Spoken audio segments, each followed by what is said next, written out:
महाराष्ट्र गटब संयुक्त पूर्व परीक्षा 2025 त्यामध्ये विचारला गेलेला एक प्रश्न आपण अनालिसिस करत आहोत. अशाच पद्धतीने आपली पूर्ण सिरीज आहे. ही सिरीज तुम्हाला सर्व स्पर्धा परीक्षांसाठी उपयुक्त ठरणार आहे.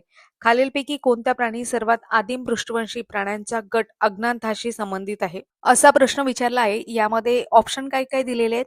स्कॉलिडोऑन म्हणजे डॉगफिश, नंतर रॅटस रॅटस त्याला काळा उंदीर असं म्हणतात, पेट्रोमॉझॉन म्हणजे लॅम्प्रे आणि लॉरिस.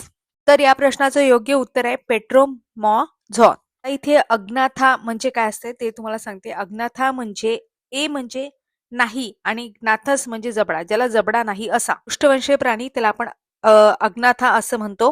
मुख्याने लक्षात ठेवा, याच्यामध्ये जबडा नसतो, दात नसतात आणि केरॅटिन युक्त दंत सदृश रचना वगैरे असू शकते वाटल्यास. शरीर लांबट आणि ईल सारखं असते आणि महत्वाची गोष्ट, हृदय 2 कप्प्याचं असते, श्वसनासाठी गिल्स वगैरे असतात. त्यामध्ये आणखी सुद्धा प्राणी मोडतात, जसं लॅम्प्रे तर तुम्हाला इथे सांगितलं की तो परजीवी गोल शोषक तोंड असलेला.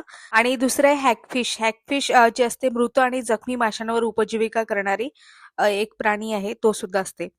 याच अज्ञाथा म्हणजे हा पहिला पृष्ठवंशीय गट आहे. पुढे याची उत्क्रांती होऊन त्याच्यापासूनच नंतर मग डॉगफिश वगैरे, त्याच्यानंतर हाडाचे मासे म्हणजे ऑस्टिओथिक्स वगैरे, त्याच्यानंतर उभयचर सरपटणारे पक्षी, सस्तन वगैरे प्राणी अस्तित्वात आले.